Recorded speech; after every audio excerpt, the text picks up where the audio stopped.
अस्सलामुअलैकुम दोस्तों, क्या हाल चाल है। कुछ ब्रेकिंग न्यूज़ हैं जी फीफा वर्ल्ड कप के हवाले से और ओमान में मल्टीपल एंट्री के हवाले से, होटल्स रूम्स के हवाले से। 7 सितंबर 2022 और बुध का दिन है। ओमान गवर्नमेंट की तरफ से, एयरलाइंस की तरफ से, अथॉरिटीज़ की तरफ से, ministry of heritage and tourism ने भी अनाउंसमेंट कर दी है कि ओमान में 20,000 होटल रूम्स रेजर्ट्स के अंदर, होटल्स के अंदर, मुख्तलिफ़ जगहों में, मुख्तलिफ़ स्टेट्स के अंदर जो है अवेलेबल होंगे जो फीफा फैंस हैं उनके लिए। यानी ओमान में किसी को ठहरने की कोई टेंशन नहीं है।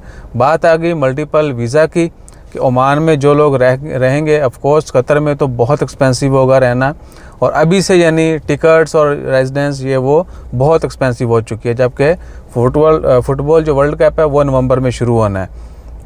तो जिनके पास हया कार्ड होगा, हया कार्ड वो कार्ड है जिसके ऊपर आपकी एंट्री होगी स्टेडियम में, और जो हया कार्ड होल्डर हैं उनके लिए ओमान के अंदर 60 डेज़ फ्री इंटर एग्ज़िट। आप जितनी मर्ज़ी टाइम यानी मल्टीपल टाइम आप ओमान में इंटर हो सकते हैं, कतर से ओमान और ओमान से वापस कतर, फिर ओमान कतर, जितनी मर्ज़ी एंट्रियां करें। और ओमान एयर के फेयर्स जो हैं वो भी काफ़ी कम किए गए हैं। अभी की जो ऑफ़र है वो है 49 रियाल से शुरू होकर 155 रियाल तक आप टिकट जो है वो बुक कर सकते हैं। और बाकी होटल आपको पता ही है फिर वो स्टारों के हिसाब से होते हैं या कमरे कह लें या गेस्ट हाउस वगैरह गेस्ट हाउस वगैरह जो हैं, तो वो डिपेंड करते हैं आपने कहाँ स्टे करना है और किस तरह की लग्जरी यानी जो है आपको अकोमोडेशन चाहिए।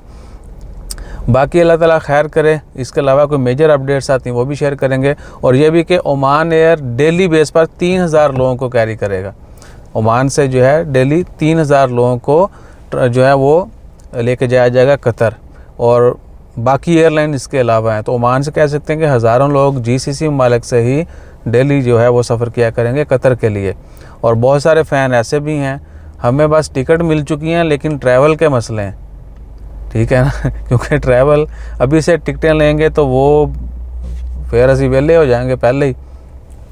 तो क्या है कि टिकट्स जो हैं, हमारे कुछ दोस्त वहाँ पे काम करते हैं, वो कहते हैं जी वेलकम, नो प्रॉब्लम, इवन के स्टे का भी इतना मसला नहीं होगा। लेकिन क्या है कि वहाँ स्टे के लिए फिर इधर काम भी तो करना है ना। तो कुछ लोग ऐसे हैं जिनको हम जानते हैं जो अभी से सब कुछ करके बैठे हैं, ठीक है ना। और बहुत सारे वर्ल्ड वाइड जिन लोगों ने आना है वो भी ऐसे हैं जो ओमान में प्रेफर कर रहे हैं, ठीक है जी। तो वहाँ वो यहाँ आके स्टे करेंगे और जब भी वो जो भी मैच देखना चाहेंगे, जिसकी उनके पास टिकट होगी, वो उस दिन फ्लाई करेंगे और फिर वापस ओमान में आकर ठहरेंगे। इसी तरह यूएई और बाकी मालिक में भी, ठीक है ना। सो अपना ख्याल रखिएगा। इसके अलावा जैसे को मज़ीद अपडेट्स आती हैं वो भी शेयर करेंगे। जज़ाकल्लाह, अल्लाह हाफ़िज़।